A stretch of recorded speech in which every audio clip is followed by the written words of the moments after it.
épouse est russe, j'ai émigré en Russie en 2010. Par un pur hasard, je suis rentré, j'ai travaillé pour un média russe, d'abord comme correcteur, puis auteur, puis reporter. J'ai écrit un bouquin. Ensuite, quand le Maïdan est arrivé, j'ai écrit un premier livre qui est l'Ukraine, le royaume de la désinformation. On m'a invité à Donetsk dans un congrès en mai 2015. Et ce que j'ai vu m'a tellement choqué que j'ai décidé de donner un an de ma vie. Et j'ai, à ce moment-là, en tant qu'activiste, et puis je suis parti à l'aventure avec des fonds privés. Ma famille et mes amis m'ont financé ce voyage avec peu d'argent d'ailleurs. Et ensuite, je suis arrivé ferme en juillet 2015. D'accord. Donc peu de temps avant que vous arriviez. Mais au départ j'étais journaliste, mais aussi humanitaire, et aussi j'ai aidé sur plusieurs autres fronts, comme celui de la francophonie. Oui, d'ailleurs, les associations humanitaires qui m'avaient invité à venir, donc il y avait France Donbass Solidarité et ensuite Ouest-Est, effectivement, les contacts qu'on a sur place, que ce soit vous, que ce soit Christelle Néant, en fait, vous faites à la fois votre boulot de grand reporter et en même temps vous êtes fixeur pour des associations humanitaires. Parce qu'avec les accréditations militaires, elles nous permettaient de passer cette aide humanitaire sur le front, parce que dans la zone grise, la zone du front, énormément de civils, jusqu'à présent encore, vivaient dans des conditions terribles. Et donc du coup, avec ces accréditations, ça nous permettait de passer ce que vous, associations et humanitaires et activistes, vous achetiez. Pourquoi je suis parti Je suis parti en grande partie à cause du massacre d'Odessa. Moi, c'est ça qui m'a fait le choc le plus important chez moi, dans mon esprit, c'était Odessa. Donc quand je suis parti dans le Donbass, c'était aussi pour témoigner de ces choses abominables qui ont été commises par l'Ukraine de Kiev, du Maïdan, de l'Euromaïdan, on disait à l'époque. J'ai cherché les témoins très rapidement. Donc j'ai eu 3 possibilités pour moi de les approcher. D'abord la rencontre fortuite, ça m'est arrivé de tomber sur des gens dans des villages, dans la ville de Donetsk, qui ont voulu me parler. Et après, il y a des gens qui ont commencé, comme je suis resté quand même 1 an, j'en ai parlé à un tas de gens et je me suis fait beaucoup d'amis et des miliciens, des activistes, des médecins, des humanitaires qui m'ont dit « Ah là, tu vas trouver quelqu'un qui va pouvoir te parler, etc. » Et ensuite, donc ça c'est peut-être une dizaine de personnes que j'ai rencontrées, qui ont été torturées. Et ensuite, c'est par le gouvernement. Donc à l'époque, c'était la présidence de Zakharchenko. Et il y avait des échanges de prisonniers politiques torturés dans les prisons ukrainiennes, les prisons secrètes ukrainiennes, qui étaient échangées via la Croix-Rouge et l'ONU avec des soldats ukrainiens faits prisonniers par le Donbass. Donc ils étaient débriefés et on m'a donné l'autorisation de les voir. Donc j'ai fait deux groupes, un groupe de 6 et ensuite plusieurs autres, un monsieur Vitali un petit peu à part, un autre encore, enfin en tout une quinzaine de personnes. Dans ma mémoire c'était moins, mais maintenant que j'ai remué un peu les archives avant de faire cette interview, c'est une quinzaine à peu près. Mais qui sont l'arbre qui... Et vous les avez enregistrés? Pas tous. Parce qu'ils avaient pour beaucoup... alors j'ai filmé ce que j'ai pu. Oui. J'ai les papiers de ceux qui ont bien voulu me le donner. Mais ils avaient une peur très grande de représailles. Alors pour plusieurs raisons. Déjà, représailles si la guerre était perdue. Donc il y en avait qui à ce moment-là avaient peur. Il faut se rappeler qu'on est en 2015. Oui, oui. Et en 2016. Donc on est sous la menace d'une grande offensive ukrainienne qui de toute façon serait venue un jour. Et ensuite, beaucoup avaient encore de la famille en Ukraine. Donc il faut quand même savoir qu'en Ukraine, il y a une police politique qui s'appelle le SBU. C'est une police importante, qui a plus de 30 000 hommes, 30 000 agents du SBU. C'est une police... alors, c'est la police, moi que je l'appelle police politique. On peut la comparer... à la Securitate de Ceausescu ou à la Stasi. Ouais. C'est une police qui surveille les habitants et qui, sans procès, les arrête et qui possède des bâtiments où est pratiquée la torture, peut enlever n'importe qui à n'importe quel moment. Oui, d'ailleurs, c'était la réforme qu'avait fait Poroshenko, je me souviens, quand on était passé de l'ATO, donc antiterrorisme, à l'OOS, qui donnait, qui a légalisé l'absence de loi, en fait, en Ukraine. Exactement. Ouais. Donc moi, j'ai eu la chance par ce biais de rencontrer ces gens-là, donc par 3, on va dire, moyens principaux. Le hasard, des activistes et des gens qui m'ont guidé vers ces gens-là, et ensuite les échanges. Donc, on va pas aborder tous les cas de personnes que vous avez interviewées. Ce qu'il faut savoir, c'est que cette documentation, vous l'avez, qu'elle est à disposition, et que vous pourrez, le cas échéant, être témoin ou présenter vos recherches dans ce petit Nuremberg que nous souhaitons tous de nos voeux. On va quand même s'attacher à quelques personnalités qui sont les plus marquantes, dont on a discuté, qu'on a choisi ensemble. La première, c'est Natacha. Et Natacha, elle relevait les compteurs à gaz, si j'ai bien compris. Oui, alors c'est en fait la dernière que j'ai interviewée, je crois, en avril 2016. Cette femme, en fait, elle a une petite mobilette, elle travaille pour l'équivalent d'EDF-GDF dans le Donbass. Et il faut savoir que le front du Donbass n'a jamais été complètement étanche. Il y a toujours eu des civils qui sont passés par des zones vertes et il y a toujours évidemment une vie entre, on va dire, entre l'Ukraine et le Donbass, même en guerre. Et cette dame a une petite mobilette et faisait le front. Donc elle était connue des soldats, d'un côté comme de l'autre. C'est son métier, sauf que dans l'armée ukrainienne, il y a des unités qui... donc il y a des bataillons spéciaux néo-nazis, mais il y a aussi parfois des unités qui sont issues du Pravi Sector. Ça peut être une compagnie. C'est des unités dont on parle jamais. Donc quand on parle par exemple de néo-nazis du régiment Azov, mais il y a bien plus d'unités d'ultranationalistes et de nazis dans l'armée ukrainienne. Et elle a eu le malheur de tomber sur une unité comme ça, qui était basée à Kramatorsk. Alors bien sûr, ils l'ont arrêtée, ils ont décidé qu'elle était espionne, et cette dame avait à peu près mon âge. Donc c'est ça qui en plus qui m'a beaucoup marqué, puisque elle a mon âge, et quand je l'ai vue, quand elle est venue dans mon bureau, je lui ai donné 65 ans. Alors moi j'en avais 44 à ce moment-là, et quand elle m'a dit son âge, je l'ai pas cru. Parce que elle a passé, alors c'est celle qui a passé le moins de jours dans la prison en question. C'est une prison secrète qui se retrouvait à Kramatorsk, un état-major du Pravi Sector. Donc pour nos auditeurs, Kramatorsk, c'est au moment où on tourne cette vidéo, c'est là que va se dérouler la grande offensive de l'armée russe justement pour libérer Kramatorsk et Slaviansk. C'est une des dernières grandes villes tenues. 150 000 habitants. Voilà. Donc elle a été emmenée c'était une usine qui a été transformée en prison. Ils ont décidé qu'elle était espionne, elle a été donc torturée. Alors torturée, on parle ici de tortures qui sont égales à celles que la Gestapo a infligées aux résistants français ou à d'autres dans l'Europe de la Seconde Guerre mondiale. Donc ils lui ont arraché les ongles, cassé les dents, et battu, et ils lui ont aussi injecté des produits dans le corps. Jusqu'à présent, elle ne savait pas trop quoi, mais elle a passé 20 jours non nourrie, battue. Ensuite, elle a été trimballée dans cette prison avec d'autres personnes. Dans cette prison, c'est le témoignage le plus dur que j'ai entendu, enfin déjà parce que c'était une femme, et puis que ça pouvait être ma femme, elle avait à peu près mon âge. Et elle, ce qu'elle a vu, donc non seulement elle m'a raconté pendant 3 heures les tortures qu'elle a subies, mais en plus, dans cette prison, elle a vu ce qu'il y avait autour. Donc elle a parlé d'une sniper du Donbass qui était allongée sur un lit, attachée, et qui servait d'objet sexuel à toute la compagnie. Et qui, pendant des jours, appelait sa maman, et qui appelait même à ce qu'on l'achève. Voilà. Donc elle a vécu dans cette ambiance. Elle a été dans des cellules où il y avait des traces de sang au mur, il y avait des exécutions. Elle a aussi entendu des exécutions. Ils ont fait semblant de l'exécuter, elle et d'autres, à de nombreuses reprises, dans des mascarades où on les aligne au mur, on charge les armes et ils croient que ça leur est venu. Hein. Alors quand vous avez des traces de cervelle et de sang au mur, vous pouvez penser que votre heure effectivement est arrivée. Pour les briser psychologiquement. Donc ça a duré 20 jours. Donc on imagine comme le temps est très long, sans être quasiment nourri et sans prendre de douche ni rien du tout. Alors vous imaginez quand on vous a arraché les ongles, quand vous n'avez plus de dents. Et puis elle a eu une chance incroyable, c'est qu'il y a eu un échange qui a été fait, et donc elle a été échangée. Par contre, elle n'a pas été elle-même souillée, pour une simple et bonne raison. Je m'excuse de ce que je vais dire, mais elle n'était pas belle. Et était même plutôt vilaine, excusez-moi du terme, mais ça lui a sans doute sauvé la vie et sauvé des derniers outrages. Mais elle n'avait rien fait, elle n'était pas une résistante, elle n'était pas... Non. C'est ça. Elle était juste là au mauvais moment. Et russe. Et russe.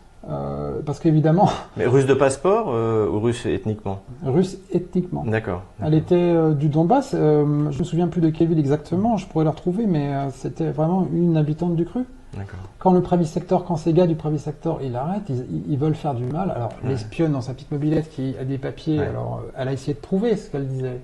Elle a sorti ses papiers, elle avait des ordres de mission, etc. Ils n'ont rien voulu savoir. C'était juste dans la folie humaine. Et ces on gens... voit ce qu'ils font aujourd'hui à Mariupol, mais on est dans la même. On est dans la même veine. voilà un premier cas terrible à entendre que j'ai... Donc elle n'était pas résistante, mais le cas suivant dont on va parler, Oui. Oleg, Oui. donc de Mariupol, lui était résistant Oui. et s'est fait attraper.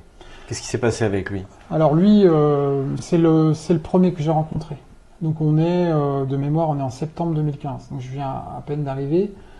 Et lui, j'ai eu du mal à l'interviewer parce que il a passé 14 mois dans une prison secrète à Zaporozhye. Lui, il est de Mariupol. Il a une femme et puis un enfant. Il vit tout à fait normalement. C'est quelqu'un sans histoire. Le Donbassien, enfin l'Ukrainien entre guillemets, lambda. Et même le Maïdan ne l'intéresse pas. Il comprend pas ce qui va se passer. Mais quand le massacre d'Odessa commence, là il te dit il y a quelque chose. Et quand ils interdisent le 9 mai, les célébrations du 9 mai, parce qu'en Russie et dans le monde slave, on fête le 9 mai et pas le 8 mai, parce qu'ils ont signé la paix à Berlin. Avec le décalage horaire. Voilà, à 23h quelque chose, il y a une heure de décalage. En Russie, il était déjà le 9 mai. Voilà. Donc ils interdisent les festivités du 9 mai, et aussi parce que ce qu'ils veulent interdire, c'est aussi la victoire contre le nazisme, il faut quand même le dire. Donc eux, ils sont choqués, ils descendent dans la rue par milliers, et ils commencent de manifester, sauf que là arrive le régiment Azov, des forces du SBU, la fameuse police politique, des forces policières et d'autres compagnies de défense. Alors à l'époque, on les appelait les compagnies de défense du Maïdan. Donc c'est des groupements qui ont été formés de pauvres gars en cerveau amolli et qui étaient payés souvent issus de tous les partis d'extrême droite, du Pravi Sector, du Marteau Blanc, de Svoboda, etc., qui se sont engagés dans ces unités et en fait ils se sont jetés sur cette population. Donc ils ont tué officiellement ce jour-là une centaine de personnes, mais moi, vu les témoignages que j'ai faits, je pense peut-être 5 ou 600. Et ils ont agressé la population, ils leur ont sauté dessus et ils ont poursuivi ces gens pendant plusieurs jours. Et Oleg, évidemment, là, s'est dit, il faut qu'on prenne les armes. Donc il est rentré en résistance, il a survécu, lui, il n'a pas été tué ce jour-là. Et il a été arrêté au mois de juin. Donc il n'a pas pu résister longtemps, comme on voit. Mais il a eu le temps, quand même, de s'organiser avec des camarades. D'ailleurs, ils ont tous été dénoncés, attrapés, voilà. Et ils ont tenté, ces gens-là, de faire ce que font fait les résistants français en 1943-44, c'est-à-dire de communiquer avec le Donbass pour leur fournir des informations sur les troupes, enfin voilà, ce genre de choses. D'ailleurs, ce qui est intéressant, c'est que juste avant que les opérations militaires russes commencent, il y avait eu un reportage sur Vice News, donc chaîne pro-Maïdan, Atlantis, etc. Et un des membres des bataillons de représailles, on avait mis l'extrait d'ailleurs dans une de nos vidéos sur Stratpol, expliquait que de toute manière, il savait très bien que dans le Donbass, les gens envoyer des communications aux armées des républiques populaires pour leur indiquer où se trouvaient les unités parce que tous ces gens pro-nazis étaient pro-russes. Donc il est arrêté. Alors il est arrêté en présence de sa femme. Sa femme le raconte. Je vais pas tout raconter. Je vais essayer d'aller plus vite. Enfin, en gros, il est arrêté par 5 hommes qui sont du SBU. Il y a un officier, un lieutenant-colonel. Il est emmené dans une prison donc à Mariupol où il va être torturé pendant plusieurs jours. Et les 5 hommes qui sont venus l'arrêter, il y en a 4 qui ne parlent pas l'ukrainien et qui ne parlent que l'anglais. Donc les mercenaires étrangers, c'est pas une nouveauté de la situation actuelle. Non. Et là, on est en 2014. Il parle polonais, balte, il a pu identifier Il parlait anglais. Anglais. Et alors par contre, hélas, ce monsieur et sa femme qui étaient présentes, le petit garçon, il avait que 9 ans je crois, voilà, mais ne pouvaient pas me dire quel accent il pouvait s'agir parce qu'ils ne parlaient pas anglais eux-mêmes. Donc la seule information de sûr que j'ai, ils parlaient anglais, ils ne parlaient que l'anglais, et les tortures se sont déroulées au début sous le commandement de ces gens-là, ils le torturaient eux-mêmes, et en fait ils étaient cagoulés, donc il n'a pas vu leur visage ni quoi que ce soit, ils n'avaient pas de nom, et il a très vite été, on lui a mis un sac sur la tête, et ensuite il n'a pas vu ses bourreaux. Tout s'est déroulé, il avait ce sac sur la tête et les tortures et l'interrogatoire. C'est Guantanamo. Oui. Donc moi je laisse les gens se faire leur opinion, mais moi j'ai aussi mon opinion, mais du moins on va pas... Les faits. Voilà. Restons sur les faits. Exactement. Mais en tout cas, ces hommes existent, l'ont torturé, ne parlent pas l'ukrainien, sont déguisés avec des uniformes du SBU ukrainien et ils n'ont rien à faire là, ça c'est clair, et sont des spécialistes de la torture, voilà ce qu'on peut dire. Donc lui, après, alors c'est toujours la mascarade, c'est-à-dire que comme ils ont été arrêtés, comme vous l'avez signalé, selon l'opération ATO, donc antiterroriste, ils sont des terroristes. Donc la loi ne s'applique pas à eux. Donc sa femme ne saura jamais pendant 14 mois ce qu'est devenu son mari. Ces gens ont été enlevés et ensuite emportés dans des prisons, et lui, il voit pendant 14 mois, alors bien sûr, ces tortures vont s'atténuer au fur et à mesure du temps. Mais il y a toujours cette mascarade, on va te fusiller, on fait semblant de te fusiller. Les tortures, c'est un peu toujours les mêmes. Alors il y a la baignoire, l'entonnoir, ça c'est un grand classique gestapiste. Aussi attaché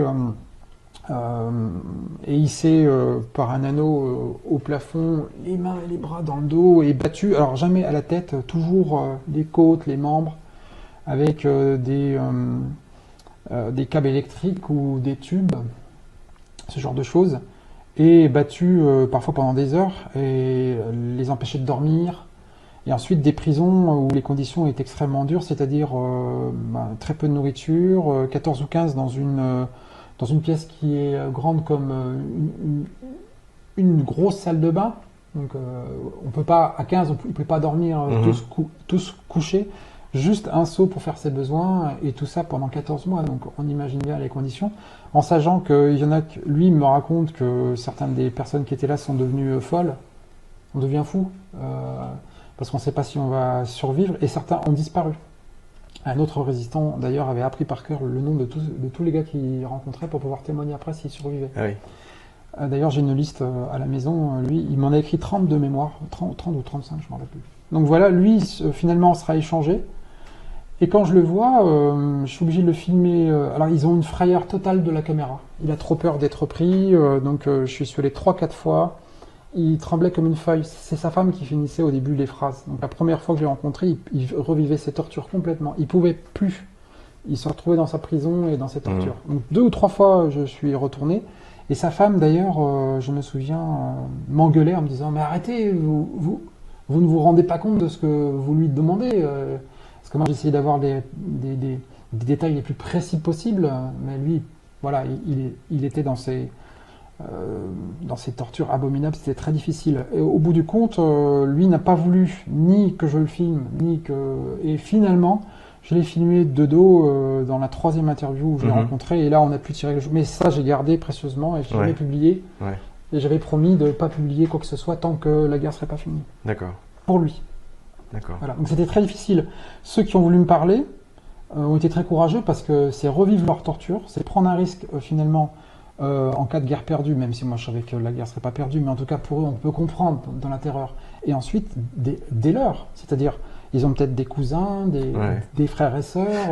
Quand on était allé sur le front, alors ça n'avait pas été en novembre 2015, mais ça avait été au mois de mai 2016. Oui. On était allé on avait visité une unité sur le front, c'était que des gens de Mariupol. Oui. Et bien sûr, il n'y avait absolument aucune photo, rien, non. Parce que il y en a un, le capitaine qui commandait l'unité, sa femme et ses 2 enfants étaient encore à Mariupol.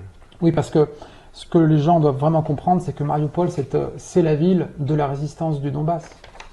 Oui. Quand on parle de martyrs, c'est le martyr inversé, là. Ouais.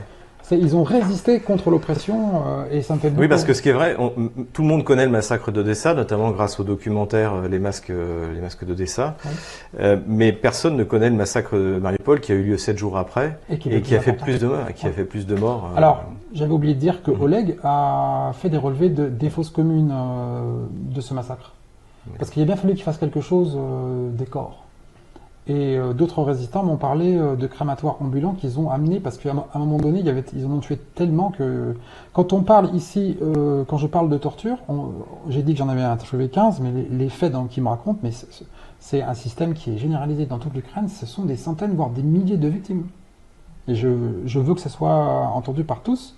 C'est pas seulement 3 paysans, 3 résistants dans un coin Voilà, c'est vraiment très important. Et moi-même, je ne sais pas, je peux pas donner de chiffres, mais les tortures commises par le SBU pendant 8 ans dans toutes les villes d'Ukraine, alors bien sûr beaucoup plus à l'Est, sont très très importantes. Et le nombre de prisonniers était très important, par centaines, par milliers. Et combien sont morts, là, l'avenir le dira. Il y a eu un autre homme également de Mariupol, oui. Qu'on appellera Vitali, celui-là. Oui, alors on peut l'appeler, c'est son vrai nom, oui, parce que... Ah, c'est son vrai nom, oui. Lui, j'ai ses papiers, et lui... m'a donné tout. Et lui, je l'ai filmé, photographié, j'ai ses papiers d'identité, c'est exactement son nom. D'accord, lui pourra témoigner ouvertement Oui. Dans ce Clairement. prochain procès de Nuremberg. Mhm. Donc qu'est-ce qui lui est arrivé à lui? C'est aussi un résistant. Alors, en fait, c'est quelqu'un qui... alors, comme Oleg, alors lui, il est chauffeur-livreur. Et le Maïdan et la politique, ça ne l'intéresse pas. Mais du tout. Et même, il est plutôt favorable au Maïdan, quelque part.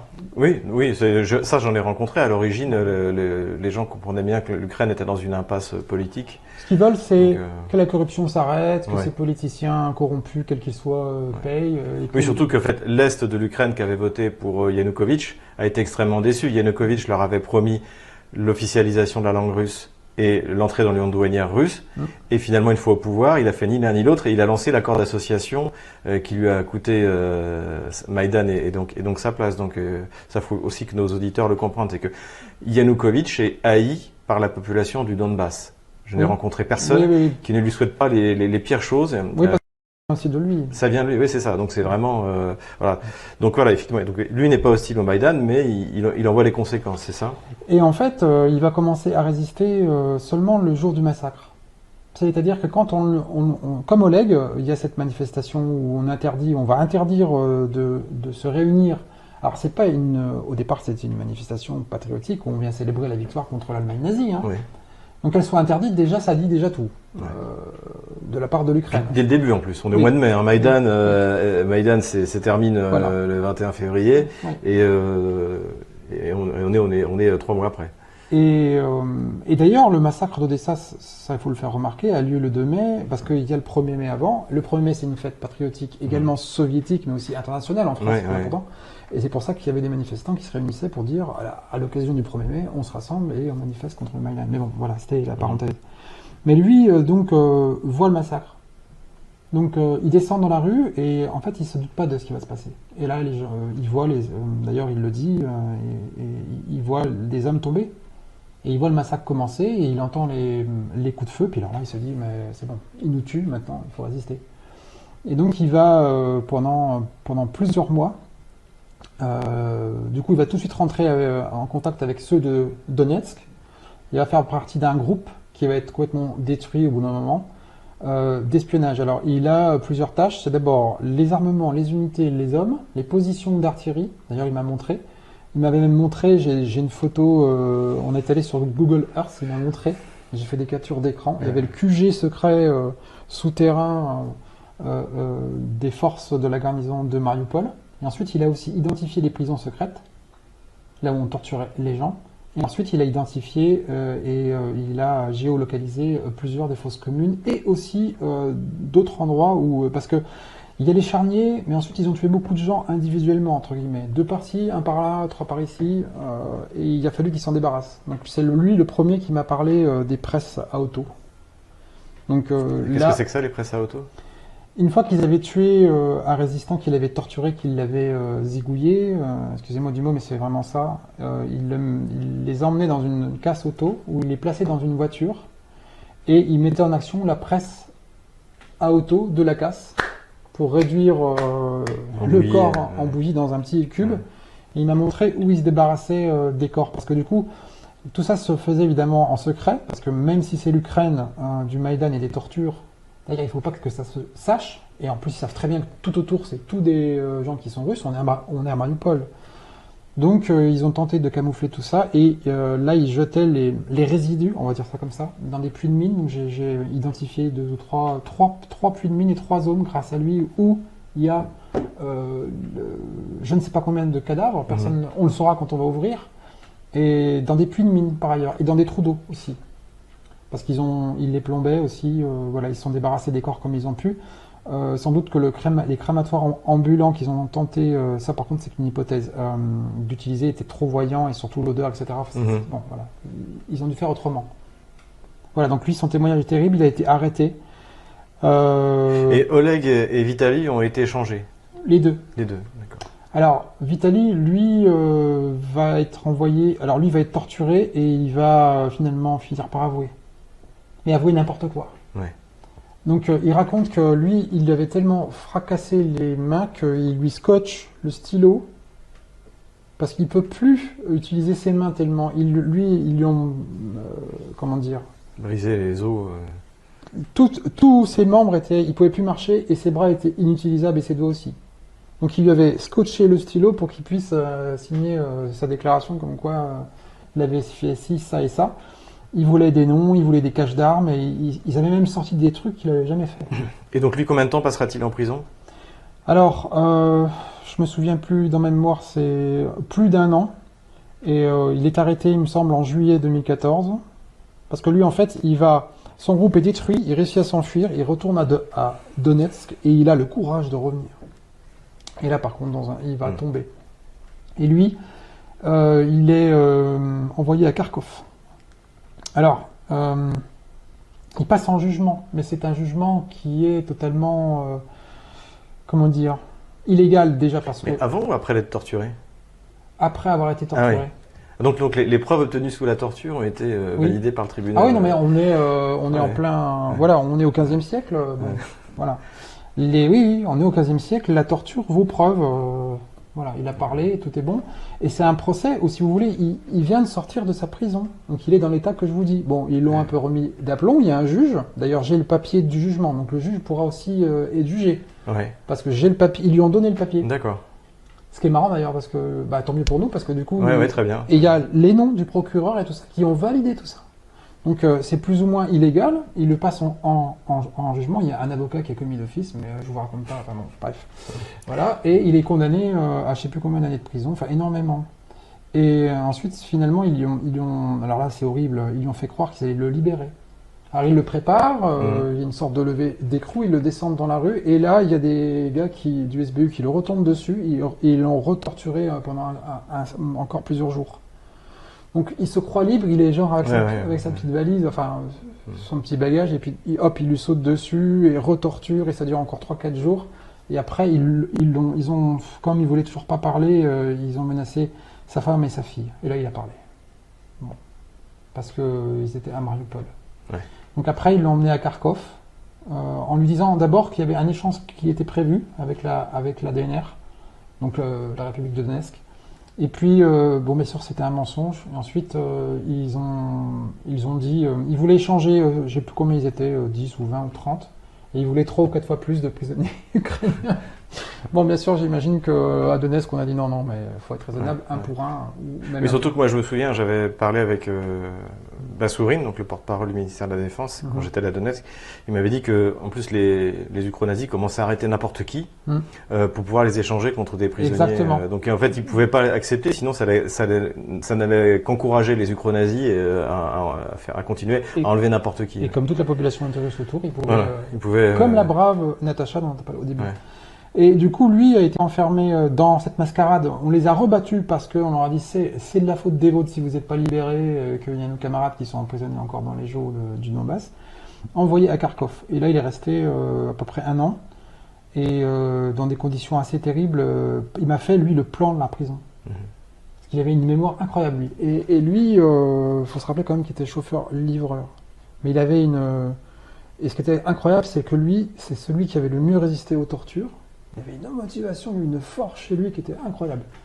Un gaillard, vraiment. Parce que raconter ce qu'il a subi, lui, par contre, par exemple, avait subi la torture de l'entonnoir. C'est-à-dire, on enfonçait un entonnoir dans la gueule et puis on versait des litres et des litres et des litres d'eau jusqu'à qu'ils n'en puissent plus. Ça, c'est terrible à vivre. Et donc, au bout d'un moment, c'est lui qui apprend par cœur les listes, les compagnons qui sont autour de lui. Il est dans les mêmes conditions que Oleg. C'est une prison secrète, donc c'est une prison du SBU qui n'est pas officielle. Il m'a raconté que la Croix-Rouge avait visité cette prison quelques temps avant qu'il arrive, et qu'ils avaient, les Ukrainiens, viré tous les prisonniers politiques, enfermés dans la cave, et qu'ils avaient fait visiter la prison à ces gens de la Croix-Rouge pour se dire, vous voyez, tout est bien. Qui n'ont pas été très curieux finalement. Non, pas très. Ouais. C'est comme l'OSCE en fait. Oui, et comme l'ONU. Parce qu'il faut dire quelque chose, c'est que tous les gens là dont je vous parle qui ont été échangés ont été débriefés par la Croix-Rouge. Et je vais même le dire, le nom pour la première fois vraiment. Cette dame, elle s'appelle Charline Franz. Elle est suissesse. Et elle sait tout ce que je sais, elle les a interrogés, et j'ai essayé de l'interviewer, de l'approcher, elle n'a jamais voulu me parler. Elle est la Croix-Rouge. Oui, la Croix-Rouge sait, et il y avait un monsieur de l'ONU un Français.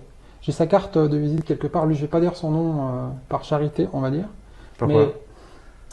Mais j'ai donné cette affaire à un groupe d'Italiens et qui se sont chargés. Qui travaille là-dessus, d'accord, d'accord. Donc, Bon, et ça, pour moi, c'était le truc le plus difficile à vivre. Entendre que je ne suis pas le premier européen. Un autre Français, une Suissesse, la Croix-Rouge sait et ne fait rien. Donc ça, c'était le pire à entendre. Parce qu'ils ont, eux, ils n'ont pas entendu 15 prisonniers comme moi, parce qu'ils en ont échangé beaucoup plus. Moi, j'en ai approché qu'une quinzaine, mais eux, ils en ont approché plusieurs centaines. Alors, je vous raconte pas ce que ça, la masse de documents, de témoignages, de tortures, de souffrances que ça fait. C'est énorme, parce qu'il y a eu plusieurs échanges. Quand je suis parti en juin-juillet 2016, il venait d'avoir un autre échange où j'ai pas participé, et ça continue après. dernier cas dont je voudrais parler, donc c'est encore une femme cette fois. Donc c'est Olga. C'est son vrai nom Non. Non, c'est d'accord. Elle n'a jamais voulu. D'accord. Qu'est-ce qui lui arrive à elle? Elle est, c'est une survivante, c'est ça? Oui. Alors elle, je vais quand même dire par qui je l'approche. C'est que à la base, il y a un jour un monsieur qui se présente dans mon bureau et qui me dit voilà, je m'appelle Yevgeny, je suis un ancien milicien, je guide des jeunes musiciens à l'arrière du front pour faire des concerts pour les soldats. Moi, je comprends pas ce qu'il veut. Finalement, je le suis et on va devenir de très bons amis. Il va m'emmener sur le front dans plein de concerts. Et moi, ça m'a permis d'interviewer énormément de gens sur l'arrière du front et d'aller dans tout le Donbass, sur toute la ligne de front. Et ça a duré tout l'hiver. Yevgeny, bien sûr, avec son statut d'ancien milicien et également avec son groupe de musiciens, là, eh bien, il connaissait tout le monde. Et un jour, il m'a dit, je vais te présenter quelqu'un. Donc, il m'a emmené. C'est à côté de Kirovskoye, une ville qui a été sous le feu de l'artillerie ukrainienne pendant longtemps, et puis dans la bataille de l'hiver de Debaltsevo, elle a été ensuite libérée, enfin le danger s'est écarté. Et cette femme a accepté de parler. Mais Yevgeny a dû lui parler pendant des semaines pour qu'elle accepte de me rencontrer. Parce qu'elle était vraiment dans la terreur absolue de parler. Elle m'a parlé même de dos. Elle pouvait pas me regarder. Et même après, elle s'est tournée, elle regardait le sol parce que elle avait presque honte de me raconter ce qui allait suivre. Elle habitait donc dans un petit village à côté de cette ville. C'est une ville qui fait à peu près 30 000 habitants. Et elle vivait paisiblement. C'est une dame qui avait un fils de 25 ans. Voilà. Qui était, il me semble, veuve. Oui. Et elle était sur la route du bataillon Haïdar. Mais elle ne savait pas. Alors le bataillon Haïdar, on n'en parle jamais, enfin pas souvent. Maintenant, on parle que de Azov, mais il y a une dizaine de bataillons spéciaux. Oui, Dniepradine, Azov, Tornado, Donbass, etc. Puis après, toutes les compagnies dont j'ai parlé avant, qui sont comme Northside à Kharkov, et il y en a plein. Donc elle se doute pas, elle sait que les Ukrainiens arrivent, mais elle a confiance dans les soldats. Elle s'imagine pas que le bataillon qui arrive, c'est Haïdar et c'est des néo-nazis. Et Haïdar avec des gens du Pravi Sector. Et à l'époque, dans ce il y a la députée de la Rada, Savchenko, qui est dans le bataillon. Ils arrivent dans ce village. Et en fait, ils ont tout de suite attaqué le village. Mais dans le village, il ne reste plus que des personnes âgées, des jeunes, des femmes et des enfants. Et en fait, elle a compris ce qui allait se passer. Donc elle s'est cachée dans sa maison. Alors c'est les petites un peu datcha, je vais dire, isba du temps passé. Donc il n'y a qu'un étage, il n'y a que le rez-de-chaussée. Elle a réussi à se planquer sous le toit et elle est restée 2 jours sous ce toit. Alors dans l'article écrit que je fais, je peux pas raconter tout ça. Donc là c'est la première fois que je vais la raconter presque, enfin en entier, en essayant quand même de résumer. Mais ce qu'elle m'a dit pendant 2 heures, j'ai parfois passé des nuits.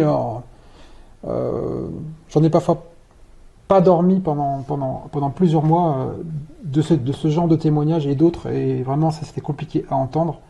Et elle était dans un stress énorme quand elle m'a raconté ça. Elle est restée donc 2 jours sous ce toit, et elle a donc entendu, parce que c'est à un mot, donc c'est pas un grand village, et elle habitait à côté de la maison commune. Alors dans ce genre de village, comme on est allé avec vous, Xavier, à Spartak, vous vous souvenez, c'est pas très grand. Donc il peut y avoir un bâtiment, une école, bon voilà. Donc elle habite à côté. Et donc en fait, ils ont fait prisonnier plusieurs jeunes qui étaient... parce qu'il faut se souvenir que tous les hommes ne se sont pas insurgés dans le Donbass. Et là, c'est des jeunes de, je sais pas, 17, 18 ans, 19 ans. Et ils les ont emmenés dans cette maison commune, ainsi qu'une femme enceinte, et ils ont tué tous les autres. Alors évidemment, elle était réfugiée, donc elle a entendu tout ça. Et elle a entendu crier, hurler à la mort ces 3 jeunes soldats, plus la jeune femme, pendant toute la nuit. Donc on imagine l'horreur de ce qu'ils leur ont fait, parce qu'ils les ont torturés à mort pendant tout ce temps. Au petit matin, il n'y avait plus personne. Hein. Et elle a fait l'erreur de descendre. Alors, après, ils sont partis. Elle était tellement terrorisée qu'elle est restée 2 jours à la limite de je vais mourir de soif. Et elle est descendue finalement, et elle a eu le malheur d'aller voir. Et bon, elle a vu l'horreur de l'horreur, et ils ont continué sur un hameau qui est un peu plus loin, qui s'appelle Communard. Et là, il n'y a plus personne il n'y a pas de survivants. Donc elle le dit elle-même, on n'a plus jamais entendu, elle dit ces mots-là, on n'a plus jamais entendu parler de ces gens. Là, tout le monde est passé au fil de l'épée. Parce qu'elle, au moins, elle a survécu, elle peut raconter. Donc là, on est c'est exactement les Einsatzgruppen de l'armée allemande qui sont derrière les unités de la Wehrmacht et des SS, et qui passent au fil de l'épée, qui cherchent. Alors, on dit. Qui d'ailleurs, à l'époque, à partir de 1941, ont reçu le soutien enthousiaste des bandéristes de l'ouest de l'Ukraine. Et également de Lituaniens et de Lettoniens un peu plus haut, et de supplétifs même biélorusses, nombreux, dont on parle jamais. Et de traîtres russes, parce qu'il faut le dire, aussi. De police, de bataillons spéciaux. Donc là, le bataillon Haïdar, elle raconte qu'en fait, ça ne s'est pas passé que dans le massacre. Ils ont pillé. Donc ils ont pris qui les écrans, qui les ordi, les choses qui l'intéressaient, les magasins, la nourriture, l'alcool. Ça, elle le dit tout de suite. Et donc, on est vraiment, c'est une bande de soudards. C'est quelque chose qui est inimaginable au XXIe siècle. C'est les mêmes comportements. Je ne sais pas si Xavier, vous avez vu ce film avec Omar Sharif, qui raconte cette troupe de mercenaires qui va se réfugier dans un village dans les Alpes avant le massacre de Magdebourg. Et à Magdebourg commençait les forces. Ils ont passé la ville au fil de l'épée. On était au XVIIe siècle. Bon. C'est le même genre de comportement. On tue tout le monde, on prend, on se saoule et on continue. Et ils ont c'est une traînée de sang, ce bataillon. Et Savchenko, ensuite, ça a fait prisonnière. Ils avaient tué. Mais là, elle était mitrailleuse dans un hélicoptère, Savchenko, c'est ça? Non. Quand elle se fait arrêter, non? Ah oui. Ouais. Non, elle a été dans ce bataillon. Mais alors, je vais juste faire de la parenthèse. Ouais. Elle a été pilote radio dans l'aviation ukrainienne. Mais à ce moment-là, elle est membre du bataillon Haïdar, c'est une officielle. Moi je croyais qu'elle avait été arrêtée en tant que... Et à ce moment-là, elle est dans l'unité et elle participe à tout ça. Et même, j'ai un témoignage où elle participe à la torture d'un prêtre. Et le prêtre lui-même me dit, j'entends encore sa voix, j'entends encore la voix de Savchenko qui encourageait les gros bras à me torturer. Lui, il l'avait mis sur un banc, ce prêtre. Ils étaient assis à 5 dessus et le supplice de l'entonnoir, pareil. Ensuite, il l'avait hissé, attaché par les mains et battu monstrueusement. Lui, c'était un prêtre qui faisait le front des 2 côtés, mais pour son office, donner l'extrême onction, voilà. C'est un aumônier. Voilà. Et il est pris par ceux d'en face, et là, on est dans la guerre de religion. Il est orthodoxe. Ouais. Ils sont catholiques uniates. Ouais. Ou même athées, parce que... Il y a aussi beaucoup de paganisme. Oui. Des photos, on les voit qui dansent autour d'un totem. Exactement. J'ai même vu, moi, il y a pas longtemps, une photo. C'est un gars de Azov. Ils ont pris son téléphone. Il a été tué à Mariupol. Il y a une énorme croix satanique en bois qui fait plusieurs mètres de haut. Et il y a un bûcher. Et on comprend qu'ils vont l'allumer et qu'ils vont faire une messe noire. Je sais pas ce qu'ils vont faire, mais voilà. Donc ça, c'est réel. Ce témoignage de cette femme, c'est le plus terrifiant. Et elle n'avait jamais parlé, je tiens à le préciser, à personne. Elle avait trop peur, même à quelqu'un de la DNR. Parce que, et la souffrance était plus grande, c'est que son fils de 25 ans, il y est resté, lui, dans l'insurrection. Il a été tué. Donc elle s'est retrouvée toute seule. Elle n'avait plus rien, il n'y avait plus aucun de soutien. Et c'est une des rares femmes à qui j'ai donné de l'argent dans le Donbass. Je donnais quasiment jamais d'argent, sauf comme des cas comme ça. J'avais un peu d'argent, je lui ai donné 5000 roubles. Ça faisait l'équivalent d'un salaire d'une prof d'université. Elle a pleuré. Et après, pendant une demi-heure, on a pleuré tous les deux. Parce qu'il y avait toute l'émotion de ce qu'elle m'avait raconté. Et là même, j'ai du mal. Et c'était ce genre de truc, ça vous mange le cerveau après. Parce que quand vous entendez des gens comme ça, et qu'on vient ensuite, et ça a duré 8 ans. Alors moi, ce dont je témoigne aujourd'hui, c'est... Le dernier témoignage que vous avez reçu, c'était mi-2016 ? Avant que je parte, en avril-mai 2016, oui. D'accord. Depuis, ils ont eu le temps, hein. Je pense que on sait qu'il y a des choses qu'ils veulent cacher, récupérer à Mariupol, dans le Donbass ou ailleurs, et à la lumière de ce que vous venez de nous dire, on en a une petite idée. On va arrêter là pour ces témoignages. Donc merci en tout cas à Laurent Braillard. Je sais que ça a été pénible pour vous. Je l'ai vu à l'époque où on s'est rencontrés, que c'est quelque chose qui vous tourmentait. Et effectivement, on ne sait pas encore exactement ce qu'on va retrouver à Mariupol, avec toutes ces tentatives d'évasion qui ont échoué. On ne sait pas ce qu'on va retrouver à Slaviansk ou à Kramatorsk quand ces villes auront été libérées. Mais ce que vous nous dites, en fait, nous laisse imaginer. Et l'important, encore une fois, c'est la justice. Alors, il y a forcément la justice divine. Tous les gens qui ont fait ça sont punis, mais il y a aussi la justice humaine qui est importante, et notamment pour les victimes. Et puis, tôt ou tard, pour montrer à la face du monde contre quoi se bat l'armée russe et les armées des républiques populaires de Donetsk et de Lugansk. Et donc, nous appelons de nos vœux ce tribunal qui va se mettre en place, qui est en train de se mettre en place. Le projet de loi est en discussion à la Douma, d'après ce que j'ai vu. Le parquet russe travaille. Lorsque j'ai rencontré Madame Nikonorova, donc ministre des Affaires étrangères de la République populaire de Donetsk, elle m'a montré les dossiers qui sont en préparation, qui seront utilisés. Et justice sera faite. Justice sera faite, il faut y croire. Et vous serez prêt à témoigner? Oui, en plus, j'étais allé pour ça, moi. Si j'ai fait ça, c'est pas parce que ça me faisait plaisir de le faire, mais parce que c'était mon devoir en tant que chrétien, père de famille, français, homme, ami de la Russie, ami du genre humain. Et il était évident que je fasse ce travail pour qu'un jour ça soit utilisé contre les criminels. Et parmi tous les gens que vous avez interviewés, vous pensez que certains auront le courage de venir témoigner malgré la souffrance que ça leur causera? Quand la victoire sera acquise, oui. Oui. Donc il faut d'abord gagner la guerre. Oui. Elle sera gagnée. Elle sera gagnée.